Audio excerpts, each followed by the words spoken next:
જય માતાજી ભક્તો, આ વર્ષની ચૈત્ર નવરાત્રિ પર ભૂલથી પણ આ ભૂલો ન કરતા.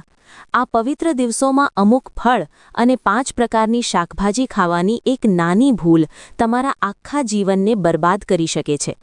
19 માર્ચ 2026થી દરેક ભક્તોએ સાવધાન થઈ જવાની જરૂર છે, કારણ કે સ્ત્રી, પુરુષ કે બાળકો જો કોઈ પણ આ અનર્થ કરશે તો માતા રાણી એટલા ક્રોધિત થઈ શકે છે કે તમારું જીવન દરિદ્રતા અને મુસીબતોથી ભરાઈ જશે.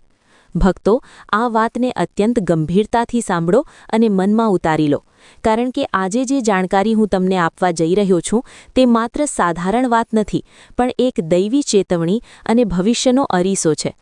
આવનારી આ ચૈત્ર નવરાત્રિ માત્ર એક તહેવાર નથી, પણ એ 9 અત્યંત શક્તિશાળી રાત્રિઓ છે, જ્યારે મનુષ્યના ભાગ્યની દિશા બદલવાની શક્તિ સ્વયં જગતજનની માં જગદંબાના હાથમાં હોય છે.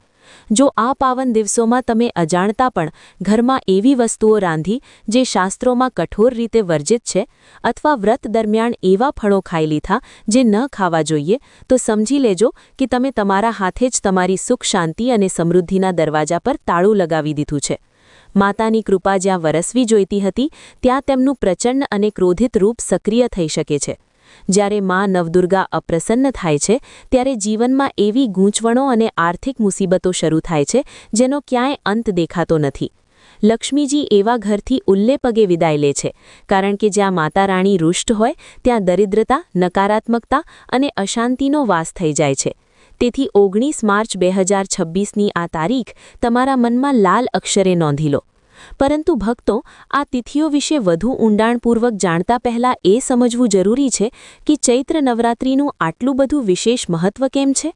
પૌરાણિક કથા મુજબ, જ્યારે આખું બ્રહ્માંડ અંધકારમાં હતું અને સૃષ્ટિનું કોઈ સ્વરૂપ નહોતું, ત્યારે પરમપિતા બ્રહ્માજીએ માં આદિશક્તિની ઘોર તપસ્યા કરી હતી.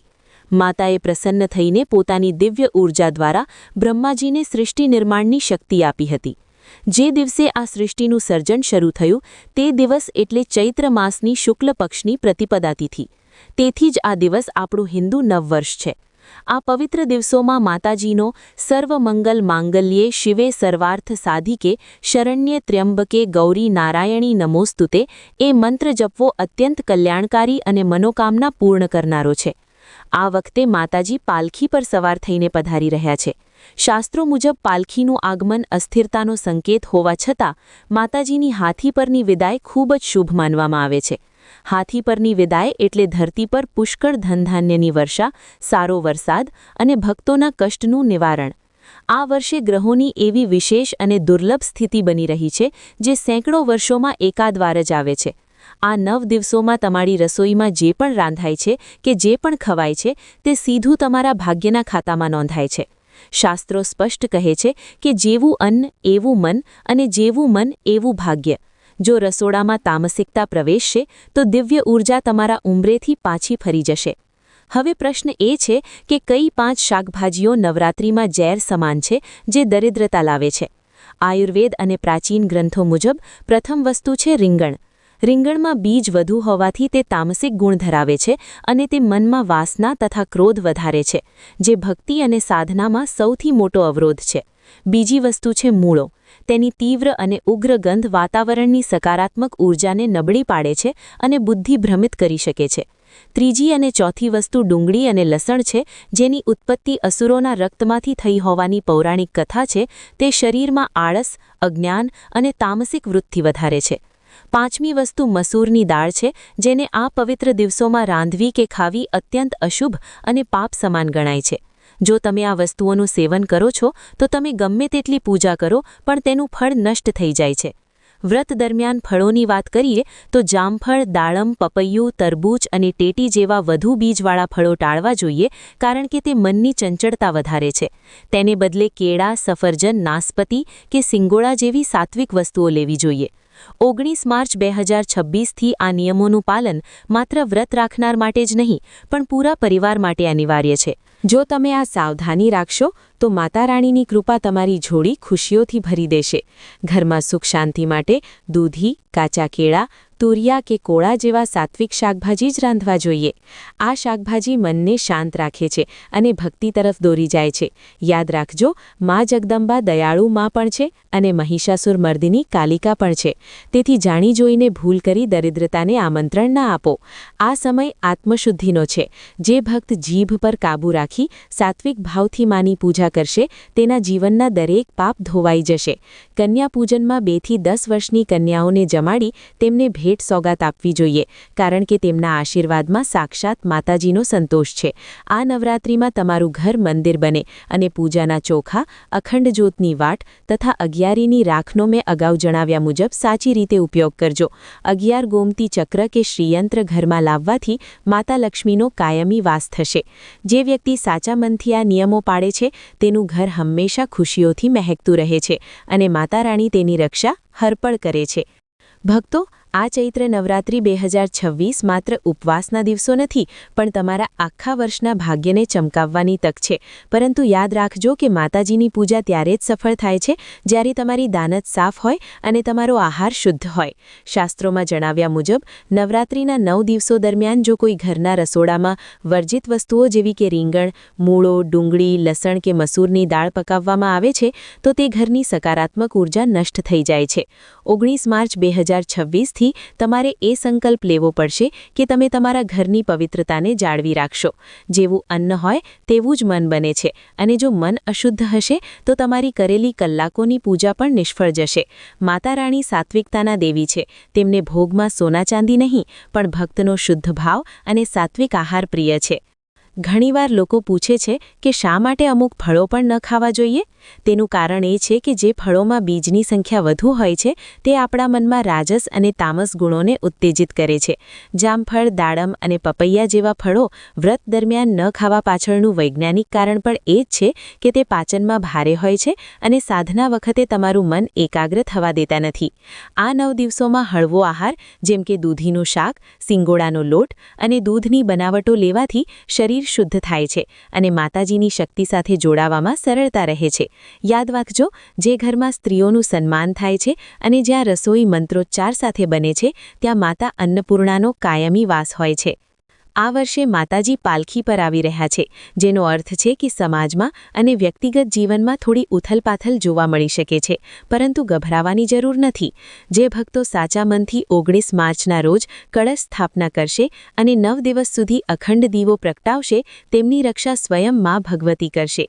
અખંડ જ્યોત આપણને શીખવે છે કે અંધકાર ભલે ગમે તેટલો હોય, પણ શ્રદ્ધાનો એક નાનો દીવો તેને હરાવવા પૂરતો છે. પૂજામાં વપરાયેલી અગિયારીની રાખ અને અખંડ જ્યોત નું તેલ કોઈ સાધારણ વસ્તુ નથી, તે મંત્રોથી સિદ્ધ થયેલી પ્રસાદી છે. આ તેલને શરીરના અંગો પર લગાવવાથી નકારાત્મક શક્તિઓ દૂર થાય છે અને માનસિક શાંતિ મળે છે. નવરાત્રિના અંતિમ દિવસોમાં કન્યા પૂજનનું વિશેષ મહત્વ છે. કન્યા પૂજન વગર નવરાત્રિની પૂજા અધૂરી ગણાય છે. 2 થી 10 વર્ષની કન્યાઓને સાક્ષાત દેવીનું સ્વરૂપ માનીને તેમના ચરણ સ્પર્શ કરવા જોઈએ. તેમને જે પણ ભોજન કે ભેટ આપો તે પૂરા પ્રેમથી આપજો. જો કોઈ કન્યા તમારા ઘરેથી રાજી થઈને જાય તો સમજી લેજો કે તમારા ભાગ્યના દ્વાર ખુલી ગયા છે. આ સાથે જ આ વર્ષે 11 ગોમતી ચક્ર કે શ્રીયંત્રની સ્થાપના તમારા ઘરની આર્થિક સ્થિતિને મજબૂત બનાવી શકે છે. 19 માર્ચ 2026 થી શરૂ થતો આ પર્વ તમારા જીવનમાં નવી આશા અને સમૃદ્ધિ લઈને આવે તેવી પ્રાર્થના. આ પવિત્ર જ્ઞાનને વધુમાં વધુ લોકો સુધી પહોંચાડો, જેથી કોઈ પણ ભક્ત અજાણતા ભૂલ ન કરે અને દરેકના ઘર પર માતાજીની કૃપા બની રહે. ભક્તો, આ વર્ષની ચૈત્ર નવરાત્રિ માત્ર પૂજાપાઠનો ઉત્સવ નથી, પણ તે તમારા મન અને શરીરના શુદ્ધિકરણની પ્રક્રિયા છે. યાદ રાખજો કે 19 માર્ચ 2026ના રોજ જ્યારે તમે તમારા ઘરમાં કળશ સ્થાપના કરો છો ત્યારે તે કળશ માત્ર માટીનો ઘડો નથી, પણ તેમાં સાક્ષાત બ્રહ્માંડની શક્તિઓનો વાસ હોય છે. શાસ્ત્રોમાં જણાવાયું છે કે જે ઘરમાં નવરાત્રિ દરમિયાન સાત્વિક ખોરાક લેવામાં આવે છે અને જે ઘરમાં મધુર વાણી બોલાય છે ત્યાં મા ભગવતી સ્વયં આશીર્વાદ આપવા પધારે છે. જેવી રીતે મેં અગાઉ જણાવ્યું કે રીંગણ, મૂળો, ડુંગળી, લસણ અને મસૂરની દાળ વર્જિત છે, તેવી જ રીતે આ દિવસોમાં વધુ પડતું મીઠું ખાવાથી પણ બચવું જોઈએ. જો તમે વ્રત ન રાખતા હો તો પણ સાદું મીઠું છોડીને સિંધવ મીઠાનો પ્રયોગ કરો, કારણ કે સિંધવ મીઠું પવિત્ર ગણાય છે અને તે તમારા મનને શાંત રાખી સાધનામાં મદદરૂપ થાય છે. નવરાત્રિના 9 દિવસો દરમિયાન તમે જે જવેરા ઉગાડો છો તેની પાછળ પણ એક મોટું રહસ્ય છુપાયેલું છે. જો તમારા જવેરા લીલાછમ અને ઊંચા થાય તો તે સંકેત છે કે માતાજી તમારી પૂજાથી પ્રસન્ન છે અને આવનારું વર્ષ તમારા માટે ખૂબ જ ફળદાયી રહેશે. પરંતુ જો કોઈ કારણસર જવેરા પીળા પડે અથવા સરખા ન ઉગે તો ગભરાવાની જરૂર નથી. બસ માતાજી પાસે ક્ષમા માંગવી અને તમારી ભક્તિમાં રહેલી કમીને દૂર કરવાનો સંકલ્પ લેવો. 10મી તિથિએ જ્યારે તમે આ જવેરાનું વિસર્જન કરો ત્યારે તેના થોડા મૂળ અને માટી તમારી તિજોરીમાં રાખવાથી આખું વર્ષ ધનનો પ્રવાહ જળવાઈ રહે છે અને આર્થિક તંગી ક્યારેય આવતી નથી. કન્યા પૂજન વિશે એક બીજી ગુપ્ત વાત જાણી લો જે બહુ ઓછા લોકો જાણે છે.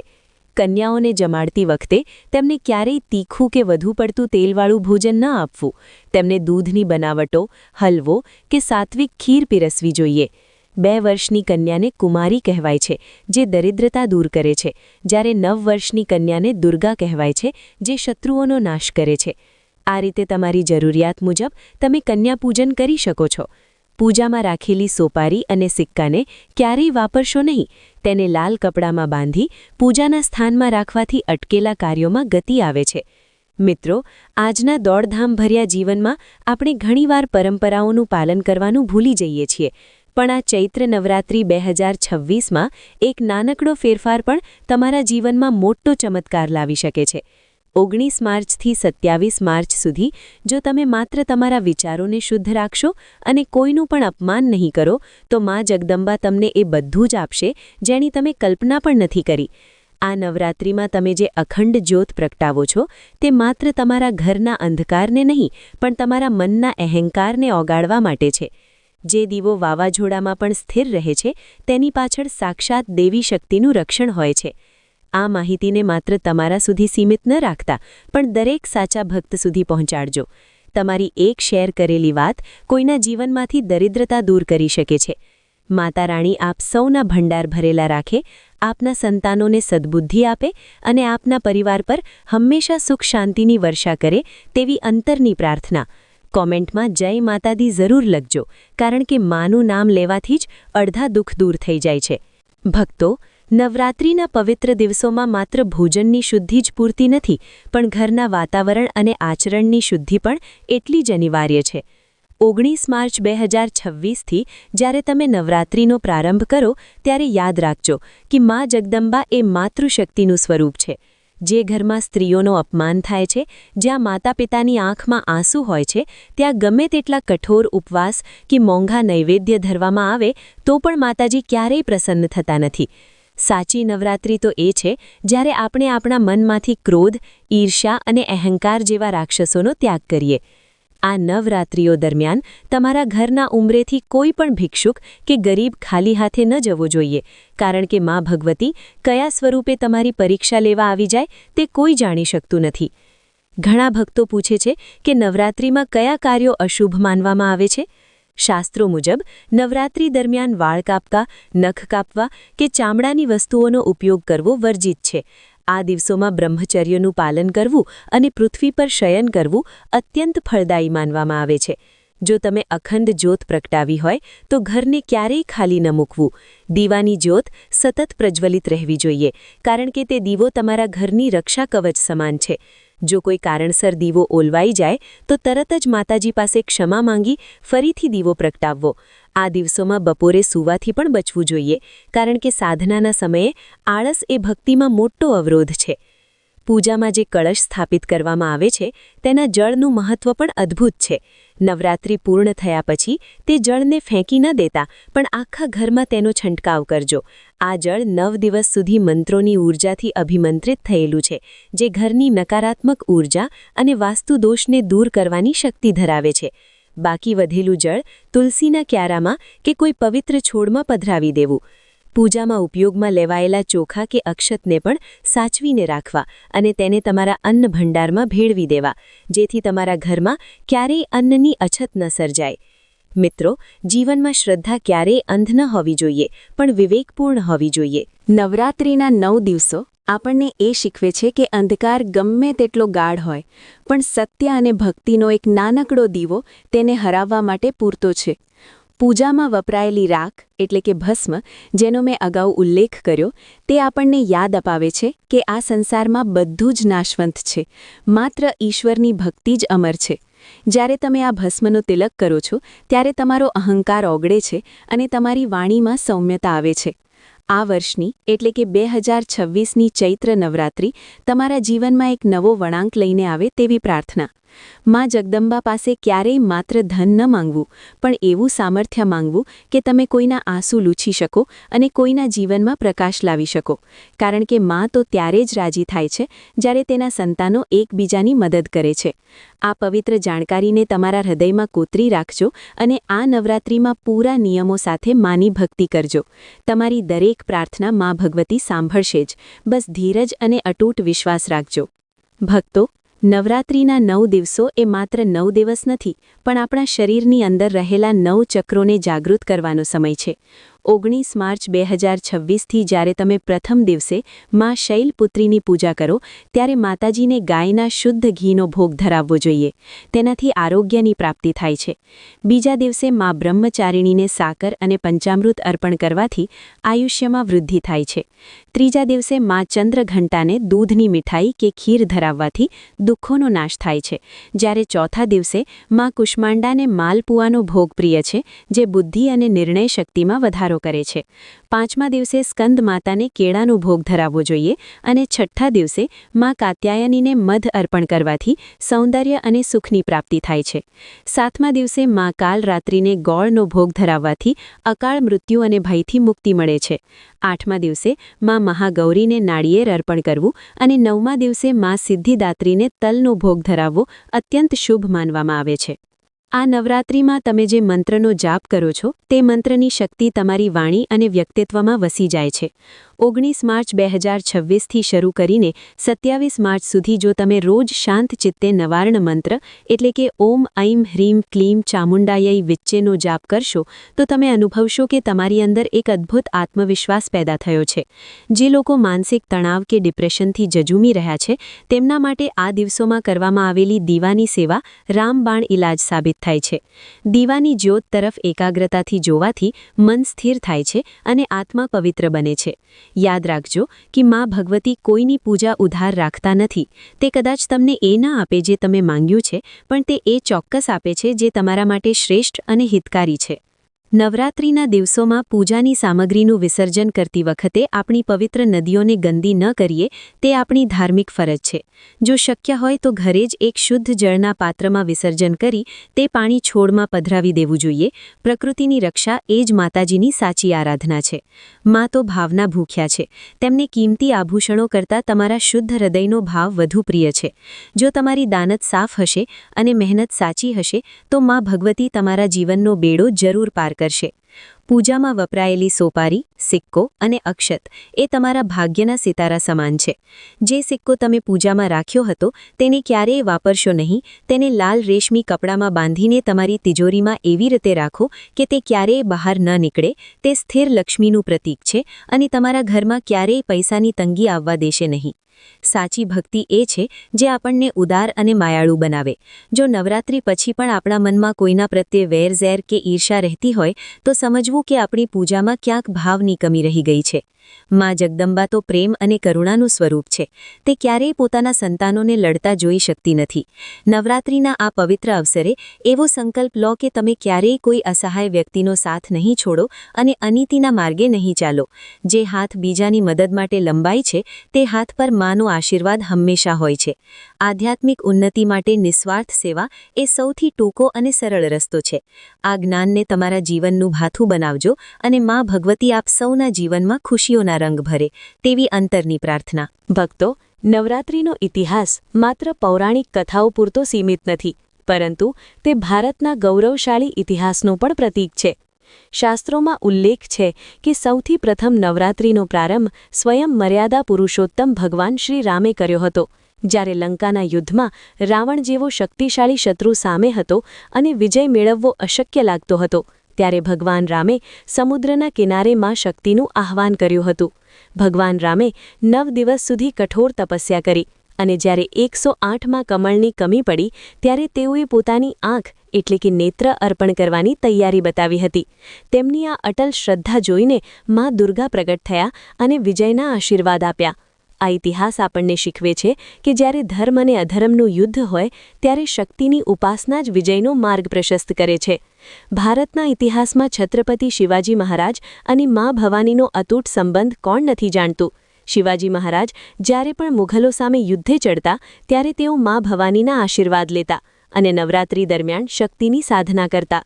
કહેવાય છે કે મા ભવાનીએ મહારાજને સ્વયં ભવાની તલવાર ભેટમાં આપી હતી. આ ઇતિહાસ સાક્ષી છે કે જે રાષ્ટ્ર પોતાની માતૃશક્તિ અને આધ્યાત્મિક શક્તિને પૂજે છે તેને દુનિયાની કોઈ પણ તાકાત હરાવી શકતી નથી. નવરાત્રિ એ માત્ર ઉત્સવ નથી, પણ તે એક વીરતા અને પુરુષાર્થનો તહેવાર છે. તેવી જ રીતે મહાભારતના યુદ્ધમાં પણ નવરાત્રિનું મહત્વ જોવા મળે છે. યુદ્ધના મેદાનમાં જ્યારે અર્જુન વિષાદમાં ડૂબેલા હતા ત્યારે ભગવાન શ્રી કૃષ્ણએ તેમને વિજય મેળવવા માટે મા દુર્ગાની સ્તુતિ કરવા કહ્યું હતું. અર્જુને રથ પર ઊભા રહીને મા ભગવતીની સ્તુતિ કરી અને માતાએ તેને અજય હોવાના આશીર્વાદ આપ્યા. આ ઐતિહાસિક ઘટનાઓ એ સાબિત કરે છે કે નવરાત્રિ એ પ્રત્યેક યોદ્ધા અને સત્યના માર્ગ પર ચાલનાર વ્યક્તિનો ઉત્સવ છે. આપણો ગરબો શબ્દ પણ પ્રાચીન ઇતિહાસ સાથે જોડાયેલો છે. ગરબો એટલે ગર્ભદીપ. પ્રાચીન સમયમાં સ્ત્રીઓ માટીના છિદ્રવાળે ઘડામાં દીવો પ્રગટાવીને તેને માથા પર રાખી નૃત્ય કરતી હતી, જે બ્રહ્માંડના સર્જન અને આત્માના પ્રકાશનું પ્રતીક હતું. સોલંકી રાજાઓના શાસનકાળ દરમિયાન ગુજરાતમાં નવરાત્રિનો ઉત્સવ અત્યંત વૈભવશાળી રીતે ઉજવવામાં આવતો હતો. પાટણની રાણીઓ અને પ્રજા સાથે મળીને મા શક્તિની ભક્તિ કરતા, જેના અવશેષો આજે પણ આપણી સંસ્કૃતિમાં જીવંત છે. આ ઐતિહાસિક ગાથાઓ આપણને યાદ અપાવે છે કે આપણે એ મહાન સંસ્કૃતિના વારસદારો છીએ જ્યાં નારી શક્તિને સર્વોચ્ચ સ્થાન આપવામાં આવ્યું છે. 19 માર્ચ 2026ના આ પવિત્ર દિવસોમાં જ્યારે આપણે શસ્ત્ર પૂજા કરીએ છીએ ત્યારે આપણને શીખવા મળે છે કે આપણા સાધનો, આપણું જ્ઞાન અને આપણી મહેનત જ આપણા ખરા શસ્ત્રો છે. જો આપણે નવરાત્રિમાં આ સાધનોનું સન્માન કરીશું તો માં આપણને કાર્યક્ષેત્રમાં અવશ્ય વિજય અપાવશે. માં ભગવતીના આશીર્વાદથી આપણો દેશ અને આપણો પરિવાર હંમેશા સુરક્ષિત રહે અને ઇતિહાસના આ પાનાઓમાંથી પ્રેરણા લઈને આપણે પણ આપણા જીવનના સંઘર્ષોમાં વિજયી બનીએ તેવી અંતરની પ્રાર્થના. ભક્તો, નવરાત્રિ એ માત્ર ધાર્મિક અનુષ્ઠાન નથી, પણ તે એક અત્યંત ગહન વિજ્ઞાન છે. 19 માર્ચ 2026થી જ્યારે ચૈત્ર નવરાત્રિનો પ્રારંભ થશે ત્યારે પૃથ્વી અને સૂર્યની સ્થિતિ એવી રીતે બદલાય છે કે બ્રહ્માંડમાંથી આવતી ઊર્જા સીધી રીતે આપણા ચક્રો પર પ્રભાવ પાડે છે. આપણા પૂર્વજો જાણતા હતા કે ઋતુ પરિવર્તનના આ સમયે આપણી રોગપ્રતિકારક શક્તિ નબળી પડતી હોય છે. તેથી જ આ 9 દિવસો દરમિયાન ઉપવાસ અને સાત્વિક આહારનો નિયમ બનાવવામાં આવ્યો છે. જે રીંગણ, મૂળો, ડુંગળી અને લસણની મેં અગાઉ મનાઈ કરી તેની પાછળનું વૈજ્ઞાનિક કારણ એ છે કે આ પદાર્થો શરીરમાં ગરમી અને પિત્ત વધારે છે, જે ભક્તિના સમયે એકાગ્રતા તોડે છે. નવરાત્રિના 9 દિવસો દરમિયાન જો તમે મૌન પાળવાનો પ્રયાસ કરશો તો તમારી આંતરિક શક્તિ અનેક ગણી વધી જશે, કારણ કે આપણી સૌથી વધુ ઊર્જા બોલવામાં ખર્ચાય છે. જ્યોતિષશાસ્ત્ર મુજબ નવરાત્રિમાં ગ્રહોની ચાલ આપણા જીવન પર સીધી અસર કરે છે. આ વખતે 2026માં નવરાત્રિ દરમિયાન શનિ અને ગુરુની જે વિશેષ સ્થિતિ સર્જાઈ રહી છે તે આધ્યાત્મિક ઉન્નતિ માટે શ્રેષ્ઠ છે. જો તમે કોઈ નવો વ્યવસાય કે નવું કાર્ય શરૂ કરવા માંગતા હો તો નવરાત્રિના દિવસો અત્યંત શુભ છે. પણ યાદ રાખજો કે ઘરના મંદિરમાં રાખેલો કળશ હંમેશા ઈશાન ખૂણામાં એટલે કે ઉત્તર-પૂર્વ દિશામાં જ હોવો જોઈએ. ઈશાન ખૂણો દેવતાઓની દિશા ગણાય છે અને ત્યાં સ્થાપિત કળશ ઘરમાં સુખ અને સમૃદ્ધિના તરંગો ફેલાવે છે. સાથે જ નવરાત્રિના દિવસોમાં ઘરના મુખ્ય દ્વાર પર આસોપાલવ કે આંબાના પાનનું તોરણ લગાવવું જોઈએ. આ પાન વાતાવરણમાં રહેલા હાનિકારક બેક્ટેરિયાને શોષી લે છે અને શુદ્ધ ઓક્સિજન ઘરની અંદર લાવે છે, જે ભક્તિમય વાતાવરણ જાળવવામાં મદદ કરે છે. મિત્રો, એક સૌથી મહત્વની વાત એ છે કે નવરાત્રિ દરમિયાન આપણે જે દીવો પ્રગટાવીએ છીએ તેના પ્રકાશમાં નકારાત્મકતાને બાળવાની શક્તિ હોય છે. જો તમને એવું લાગતું હોય કે તમારા ઘરમાં વારંવાર ઝઘડા થાય છે અથવા કોઈ અદૃશ્ય અવરોધ આવે છે તો કપૂર અને લવિંગનો ધૂપ દરરોજ સવારે અને સાંજે પૂરા ઘરમાં આપવો જોઈએ. કપૂરની સુગંધ મસ્તિષ્કને શાંત કરે છે અને ઘરના વાસ્તુદોષને દૂર કરે છે. આ નવરાત્રિમાં માં જગદંબા પાસે માત્ર ભૌતિક સુખ નહીં પણ માનસિક મક્કમતા માંગજો, કારણ કે સાચી શક્તિ એ છે જે તમને મુસીબતોમાં પણ અડગ રહેતા શીખવે. યાદ રાખજો કે માં ભગવતી કોઈ દૂર આકાશમાં નથી વસતા, તે તો તમારા શ્વાસમાં અને તમારા વિશ્વાસમાં વસેલા છે. જે ક્ષણે તમે કોઈ અસહાય પશુને ભોજન કરાવો છો કે કોઈ રડતા બાળકને હસાવો છો, તે ક્ષણે માં સાક્ષાત તમારી પાસે હાજર હોય છે.